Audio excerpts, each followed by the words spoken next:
नमस्कार दोस्तों, मैं प्रोफेसर सुधीर सिंह आज अंतरिक्ष चेतना के इस ताज़ा अंक में म्यांमार के संबंध में भारत की नीति पर कुछ तथ्यों से रूबरू कराऊंगा। म्यांमार दक्षिण पूर्व Asia, south and south east Asia के बीच एक पुल है। म्यांमार एक ऐसा देश है जो भारत को दक्षिण पूर्व एशिया से लैंड बॉर्डर से जोड़ता है। लगभग 1700 किलोमीटर का बॉर्डर है। फिर बे ऑफ बंगाल में भी काफ़ी हमारा मैरीटाइम बॉर्डर है। म्यांमार बहुत ही स्ट्रेटजिकली लोकेटेड देश है और बुद्धिस्ट वहाँ लगभग 70-75% हैं। तो हमारी जो लुक ईस्ट पॉलिसी है उसका गेटवे भी है म्यांमार, चूँकि हम एक हनोई से दिल्ली का एक रोड बना रहे हैं, हाईवे, और म्यांमार में ही वो मिसिंग है। उधर भी है, इधर भी है। म्यांमार में कुछ 100 किलोमीटर बचा है और अगले वर्ष उसके शुरू हो जाने की संभावना है। म्यांमार लगभग 5.5 लाख स्क्वायर किलोमीटर का एक प्रदेश है।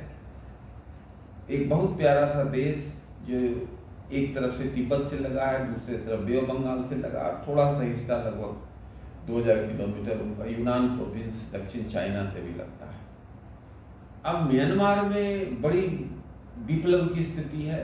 सरकारें आती जाती हैं, मिलिट्री कब्जा कर लेती हैं, कोई संविधान की उस तरह से इज्जत नहीं है जो एक लोकतांत्रिक देश में होना चाहिए। इन तमाम चीज़ों में भारत को नहीं पड़ना है। हम जानते हैं कि जब आप वैश्विक पटल पर आगे बढ़ते हैं तो आपको इन चीज़ों से थोड़ा सा एक एपैथी होनी चाहिए और आपको राष्ट्रहित में फैसले लेने चाहिए। तो इस संबंध में जब नरसिंह राव जी भारत के प्रधानमंत्री थे 91 to 96, तो 1993 में उस समय के राष्ट्रीय सुरक्षा सलाहकार जी.एन. दीक्षित का म्यांमार दौरा हुआ और उस दौरे में ये तय हुआ कि भारत को म्यांमार में डेमोक्रेसी रेस्टोरेशन से कोई लेना देना नहीं है। इसके पहले डेमोक्रेसी रेस्टोरेशन के नाम पर काफ़ी तनाव रहता था।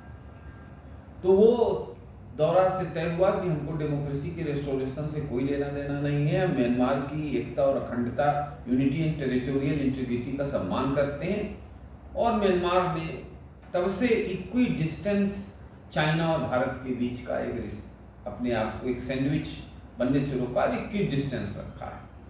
अब चाइना चूंकि वहाँ प्रभावी है, चाइना के पास बहुत पैसा है और म्यांमार की स्थिति भी बड़ी अजीब सी है। जो 25% अल्पसंख्यक हैं, जिसमें तमाम ग्रुप हैं, वो हथियार उठाए हुए हैं। तो चाइना उन्हें भी हथियार देता है और म्यांमार गवर्नमेंट को भी हथियार देता है। बदले में चाइना चाहता है कि उसे इंडियन ओशन में के वार्म वाटर में एक पैसेज मिले। चाइना वहाँ के रेयर अर्थ जो बड़ी मात्रा में है, दुनिया का लगभग 30% रेयर अर्थ है। जो अभी डोनाल्ड ट्रंप जो अमेरिका का प्रेसिडेंट है, उनका बीजिंग दौरा हुआ कुछ हफ्ते पहले, तो उसमें रेयर अर्थ का मसला ही उठा। क्योंकि रेयर अर्थ हवाई जहाज बनाने में, मोबाइल बैटरी बनाने में और कार बनाने में, कंप्यूटर बनाने में काफ़ी यूजफुल है। और दुनिया की जो सेमीकंडक्टर यूनिवर्सिटी है उससे में भी उसका एक अहम योगदान है। तो दुनिया रेयर अर्थ से दूर रह के अपना विकास नहीं कर सकती और चीन का 90% लगभग रेयर अर्थ पर कब्जा है। और जिसमें म्यांमार का जो रेयर अर्थ है वो चीन मानता है कि उसका ही है, क्योंकि म्यांमार पर अपरोक्ष रूप से चीन का एक दबदबा है। और जो लास्ट ईयर 2025 में रेयर अर्थ चीन को म्यांमार ने दिया, लगभग $4.5 बिलियन का दिया। तो आप समझ सकते हैं कि कितना बड़ा कंपोनेंट है इस ट्रेड का। अब अभी म्यांमार के राष्ट्रपति भारत आए हुए थे, उन्होंने 4-5 दिन गुजारे, वो गया भी गए, जो बुद्धिस्टों के लिए मक्का है, वो और तीर्थ स्थलों पे गए, लेकिन बम्बई भी गए और दिल्ली में उनकी काफ़ी प्रधानमंत्री, राष्ट्रपति और संबंधित मंत्रियों से वार्ता हुई। और ये तय हुआ कि भारत जो है वो म्यांमार के रेस्टोरेशन और डेमोक्रेसी से भारत को कोई लेना देना नहीं है। भारत म्यांमार के यूनिटी और टेरिटोरियल इंटीग्रिटी को समर्थन देता है और ये चाहता है कि म्यांमार एक मजबूत देश के तौर पर उभरे। ये भी तय हुआ कि म्यांमार को और सारी सहायता दी जाएगी। लाइन ऑफ क्रेडिट के तहत हम लगभग $1 बिलियन म्यांमार को सहायता देते रहे हैं। हर साल भारत के बजट में म्यांमार को देने वाली मानवीय सहायता का एक अंश होता है। उन तमाम चीज़ों से इतर भी अब म्यांमार भारत से कुछ हथियार भी खरीदने को सहमत हुआ है।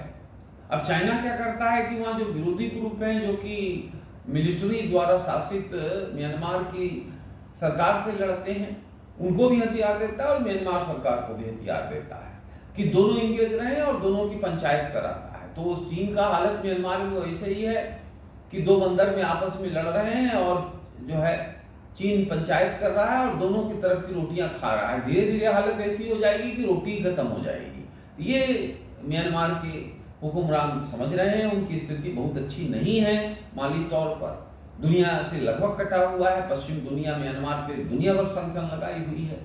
तो बहुत बड़े पैमाने पर म्यांमार के पास मैन्यूवरिंग की शक्ति नहीं है।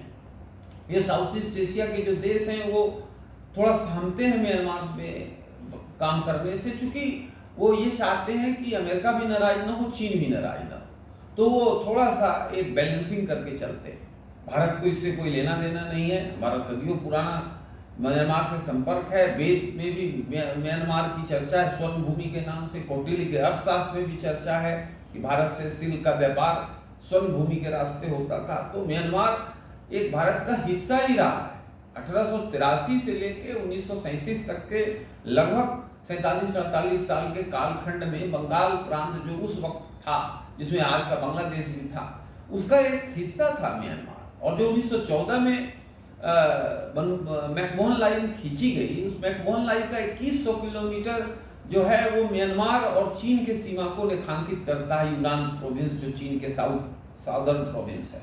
अब बहुत सारे लोग कहते हैं कि भाई चीन मैकमोहन लाइन नहीं मानता है, इसलिए भारत के साथ 3500 किलोमीटर बॉर्डर पे उसको समस्या है। लेकिन चीन के साथ 2100 किलोमीटर बॉर्डर जो है वो भी मैकमोहन लाइन का हिस्सा है। तो चीन उसको कैसे मानता है जो 1914 में शिमला में हुआ था।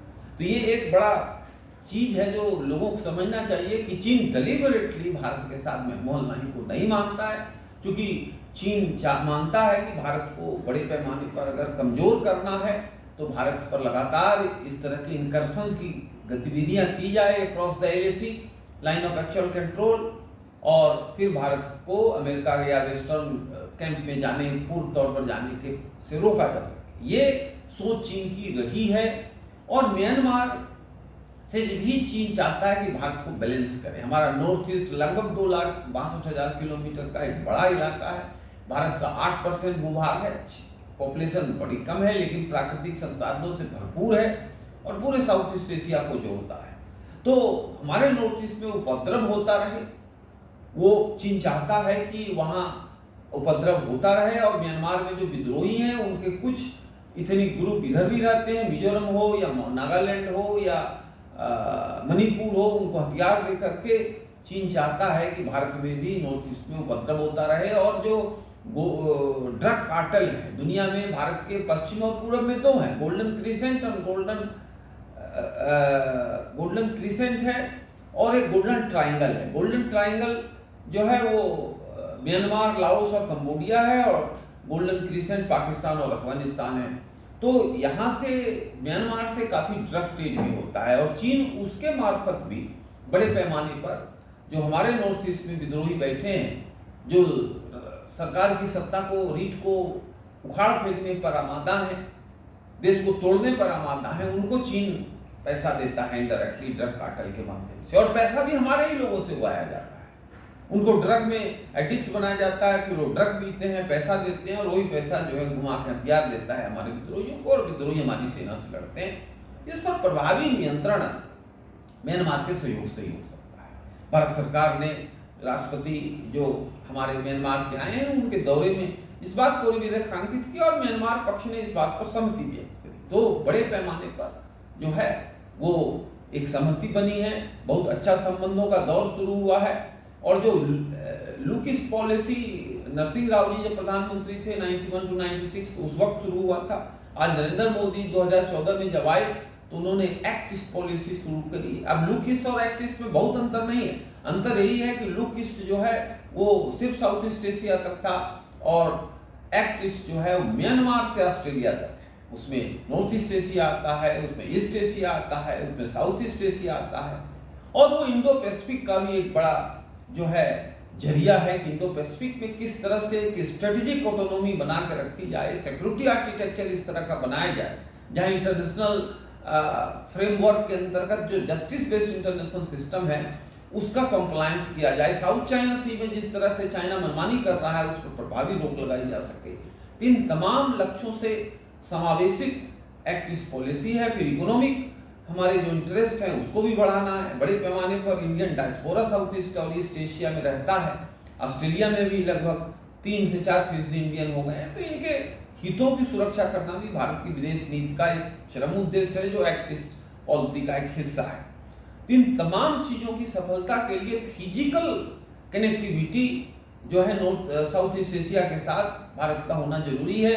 और वो जो 2027 आने वाला है, 6 महीने 2026 के बीत चुके हैं, तो उसमें वो जो लैंड कॉरिडोर है हैनोई से लेकर के दिल्ली तक का हाईवे बनेगा और माने चालू होगा, बन तो चुका है लगभग। तो इससे बहुत बड़े पैमाने पर ट्रेड, टूरिज्म, कॉमर्स बढ़ेगा। बड़े पैमाने पर दोनों देशों के बीच में व्यापार होगा और आसियान के साथ, ईस्ट एशिया के देशों के साथ, नॉर्थ ईस्ट एशिया के देशों के साथ भी हमारा बहुत अच्छा संबंध बनेगा। चूंकि जमीन से भी व्यापार होना बहुत ही लाभदायी है, चूंकि फिजिकल दूरी बिल्कुल नहीं है।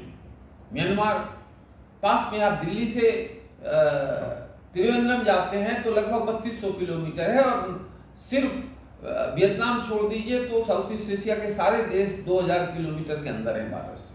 तो निश्चित तौर पर उन देशों में हमारा और प्रभावी असर होना चाहिए और म्यांमार उसके लिए कुंजी है।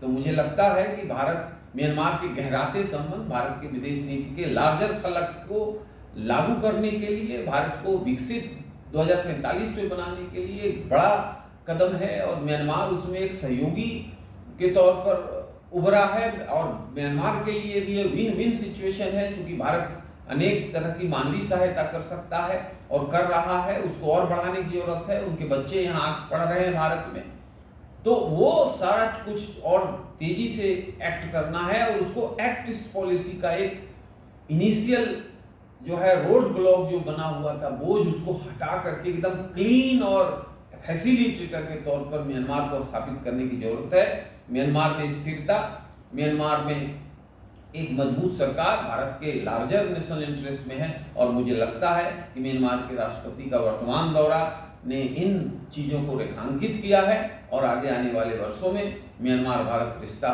और भी मजबूत होगा। नमस्कार।